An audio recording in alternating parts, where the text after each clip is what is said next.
Going to discuss about the next part of the MS word paragraph alignment. ये भी किस में आता है आपके पास, कौन से पार्ट, मतलब कि जो भी हमारे पास जो पैराग्राफ अलाइनमेंट ये किस में किसका पार्ट है। अब ये होम टैब का है, ठीक है। ये किस में आता है, होम टैब में, ठीक है। अब ये होम टैब भी चल रहा है, ठीक है। पैराग्राफ अलाइनमेंट किस में, होम टैब का पार्ट है।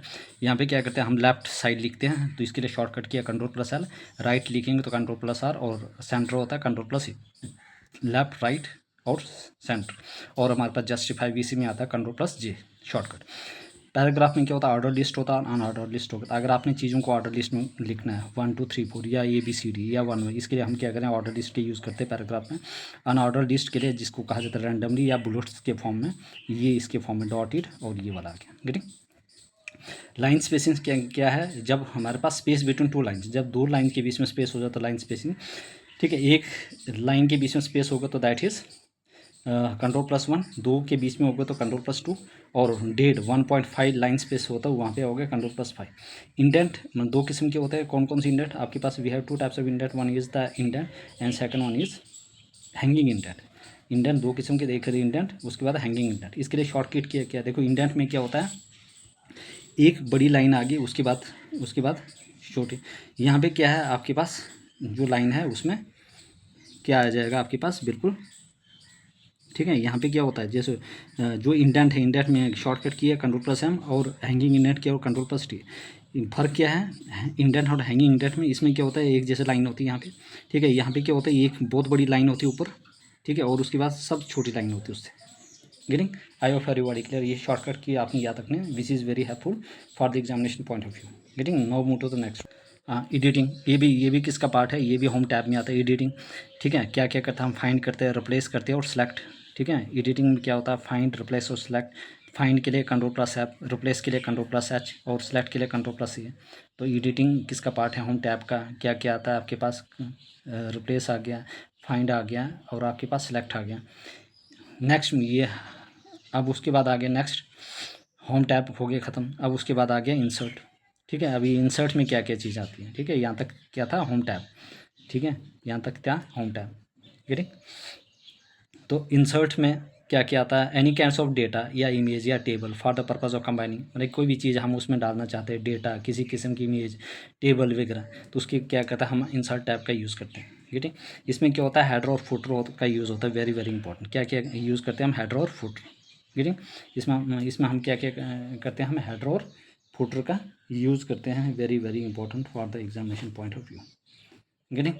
तो हेडर और फुटर में क्या होता है, at the top of every page we use header for the insert of data और सेम काइंड ऑफ डेटा, मतलब कि हर पेज के ऊपर टॉप पे सेम काइंड ऑफ डेटा करने के लिए, डालने के लिए हम किसका यूज़ करते हैं, हेडर का। मतलब कि हेडर में क्या होता है, हर एक पेज पर same kind of data insert किया जाता है, इसके लिए हम हेडर का यूज़ करते हैं। फुटर क्या होता है, at the bottom of her एक पेज के ऊपर सेम काइंड ऑफ डेटा जब हम डालते हैं तो उसके लिए क्या करते हैं, फुटर। हेडर और फुटर किस ऑप्शन में आते हैं, इंसर्ट। इंसर्ट किसका पार्ट है, हमारे पास है कौन सा, मेन्यू टैब में, ठीक है। हेडर और फुटर किस में आता है, ये आता है हमारे पास इंसर्ट टैब में। तो हर एक पेज के ऊपर जो हम सेम काइंड ऑफ डेटा लिखते हैं वो आगे हेडर में, जो उसके नीचे बॉटम में जो लिखते हैं तो वो आगे footer. Bye default header and footer on every page, मतलब कि बाय डिफ़ॉल्ट जो हेडर और फुटर होता है वो हर एक पेज के ऊपर होता है, याद रखना, इंपॉर्टेंट है एग्जामिनेशन। बाय डिफ़ॉल्ट हेडर और फुटर किसके ऊपर आता है, हर एक पेज के ऊपर। Now move to the next. अब हमारे पास इंसर्ट में और भी चीज़ें आती है, क्या क्या आता है देखो, पेज ब्रेक, ये भी किस में आता है, इंसर्ट में। हाइपरलिंक भी इंसर्ट में आता है। ड्रॉप कैप होती है insert, very very important. Times and date, ये भी आपके पास इसमें आता है, ठीक है। पेज ब्रेक में क्या होता है देखो, एक पेज लिख लिया फिर उसके बाद नेक्स्ट पेज में जाना है, ये वाला आ गया। तो इसके लिए हम क्या यूज़ करते हैं, शॉर्टकट Ctrl+Enter, ठीक है। पेज ब्रेक के लिए कौन सा की यूज़ करते हैं, Ctrl+Enter। और लैंड ब्रेक में इसमें आता है Shift+Enter, ठीक है। पेज ब्रेक के लिए Ctrl+Enter और लाइन ब्रेक के लिए Shift+Enter, ये आपने याद रखना। Ctrl+Enter और लाइन ब्रेक के लिए Shift+Enter का यूज़ करना। हाइपरलिंक के लिए Ctrl+K, ठीक है। हाइपरलिंक के लिए क्या करना आपने, Ctrl+K का यूज़ करना है।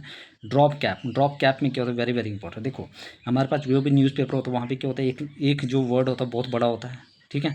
और उसके पीछे डिफ़ॉल्ट क्या होता है, 3 लाइन्स वो पहले से मौजूद होते हैं, याद रखना। क्या होता है, ड्रॉप कैप में कितने होते हैं, बाय डिफ़ॉल्ट कितनी लाइन्स होती है, ऑलरेडी 3, बाय डिफ़ॉल्ट कितनी लाइन होता है 3, ठीक है। फॉर एग्जाम्पल मैंने कोई भी नाम लिख लिया, जैसे एम लिख लिया, ठीक है। तो यहाँ पे आपके क्या होता है 3 लाइन डिफ़ॉल्ट होते हैं, ऑटोमेटिकली वहाँ पे होती है। मिनिमम आप खुद से कितनी लाइन डाल सकते हो 1, मैक्सिमम कितनी डाल सकते हो और 10 लाइन, याद रखें कितनी लाइन डाल सकते हो। ड्रॉप कैप बटन ये बहुत ही इंपॉर्टेंट है, किस में आता है इंसर्ट, मतलब कि इंसर्ट टैब में आता है, ठीक है। इसमें क्या होता है बाय डिफ़ॉल्ट हम कितने कितने लाइनें होती है वहाँ पे 3, मिनिमम कितने डाल सकते हैं 1, मैक्सिमम 10, ये इंपॉर्टेंट है। टाइम और डेट भी इसमें होता है, ठीक है। टाइम और डेट देखो, टाइम के लिए शॉर्टकट की है हमारे पास एम एस वर्ड में alt plus shift plus T, क्या है alt plus shift plus T, very important. Alt plus shift plus T क्या क्या, alt plus shift plus T. Date के लिए क्या, alt plus shift plus D, क्या है alt plus shift plus T, क्या क्या है alt plus shift plus T. और डेट के लिए alt plus shift plus D. Design के लिए क्या है, ठीक है, ठीक है, ये आगे इसमें। Next one is the design tab, किस में आता है design tab, very very important. इसमें क्या क्या देते हैं हम, पेज बॉर्डर देते हैं, ठीक है, बॉर्डर कितना देना है, पेज बैकग्राउंड क्या है, पेज वाटर मार्क कितना है, ठीक है, पैराग्राफ स्पेसिंग कितनी है, ये इंपॉर्टेंट है। तो पेज बॉर्डर किस में देते हैं हम, डिज़ाइन टैब में। Page background, page watermark और page spacing, paragraph spacing, very very important. अब इसमें हम ग्रे कलर से देते हैं page watermark. Now move to the next one. I hope everybody clear, please everybody subscribe my channel यार। Watermark किस में आता है, चार्ट किस्म के होते हैं, ठीक है, याद रखना। मतलब कि हम जैसे मैंने लिखना डू नॉट कॉपी कॉन्फिडेंशियल, ठीक है। ये वाटर मार्क कितने का होता है, 4 किस्म, बस ये याद रखना। हम सिर्फ वाटर मार्क कितने स्टाइल में लिख सकते हैं, डायगनल और हॉरिजेंटल, ठीक है। वर्टिकल वाटर मार्क नहीं लिख सकते, याद रखना, वेरी वेरी एग्जामिनेशन में याद रखना कि कौन सा वाटर मार्क हम नहीं लिख सकते, उसमें नहीं लिख सकते। वर्टिकल हम नहीं लिख सकते, मतलब ऐसे नहीं लिख सकते, डू नॉट कॉपी ऐसे नहीं लिख सकते, ठीक है। हम क्या क्या लिख सकते हैं, हम इसको डायगनल लिख सकते हैं और हॉरिजॉन्टल लिख सकते हैं, वर्टिकल नहीं लिख सकते, याद रखना, वेरी वेरी इंपॉर्टेंट आया हुआ एग्जाम में है। वाटर बाद में बोलोगे कि भाई ये क्वेश्चन कहाँ से आया, ये तो आउट ऑफ सिलेबस था। देखो जब आप पूरी हर एक चीज़ को पढ़ोगे ना तो आराम से आप एक सवाल भी गलत नहीं कर पाओगे, ट्रस्ट में। Getting only diagonal and horizontal के फॉर्म में लिख सकते हो, वर्टिकल वाटर मार्क नहीं, इसके फॉर्म में नहीं लिख सकते वर्टिकल में। पेज लेआउट क्या होता है, पेज ओरिएंटेशन 2 किस्म के होते हैं, याद रखना कौन कौन से, पोर्ट्रेट ओरिएंटेशन और लैंडस्केप ओरिएंटेशन, ठीक है। पेज ओरिएंटेशन क्या, पेज लेआउट क्या होता है, ठीक है। यहाँ तक इसका पार्ट था ये इंसर्ट का या पेज लेआउट में। पेज ओरिएंटेशन मतलब 2 किस्म के होते हैं, पोर्ट्रेट और लैंडस्केप। पोर्ट्रेट ओरिएंटेशन में क्या होता है, मतलब कि इसमें जो ब्रेथ होती है वो कम होती है और लेंथ ज़्यादा होती है। लैंडस्केप में क्या होता है, ब्रेथ ज़्यादा होती है और लेंथ कम होती है, ठीक है। तो पेज लैंडस्केप और page orientation. Getting page margin क्या क्या कर सकते हैं, पेज का हम मार्जिन चेंज कर सकते हैं, मतलब नैरो, ब्रॉड और नॉर्मल बना सकते हैं, ठीक है। ये 4 किस्म के होते हैं, लेफ्ट, राइट, टॉप और बॉटम, ठीक है। ये सेंटर नहीं होता, याद रखना, पेज मार्जिन क्या नहीं होती है, सेंटर नहीं होता, सेंटर नहीं होती, पेज मार्जिन सेंटर नहीं होती है। 4 किस्म, left, right, top, bottom. Page size, page column इसमें देते हैं, किस में, पेज लेआउट में। Wrap text, very important, it makes long text, मतलब इसमें क्या होता है, अगर एक आप लाइन लिख रहे हो तो दूसरी में आप ऑटो कैटेगरी चले जाओगे, ठीक है, मतलब दूसरी लाइन में आप ऑटोमेटिकली चले जाते हो, उसको कहा जाता है wrap text. It makes long text बहुत ऑटोमेटिकली व्रैप और कंटिन्यू इनटू द नेक्स्ट, मतलब खुद ऑटोमेटिक नेक्स्ट लाइन में आ जाएगी। So all the content is visible without spelling word, मतलब कि हर एक कंटेंट आपको दिखना शुरू हो जाएगा। I hope everybody clear. तो everybody please subscribe my channel, ठीक है, सो दैट कि मैं आपके लिए ये चीज़ें देखो 1-2 लेक्चर में ये सारा कंप्लीट करवा दूंगा एम एस वर्ड। उसके बाद लास्ट बचता है हमारे पास एम एस एक्सेल, ठीक है। Getting any person any doubt please ask me in the comment session, ठीक है। This things are very very important for the examination point of view. Getting आप पूरी मतलब कि जो भी JK SSB के लिए पढ़ा रही हैं वहाँ पे चेक कर लेना, ऐसे कंटेंट कोई नहीं देगा। Getting I hope everybody clear, please subscribe my channel.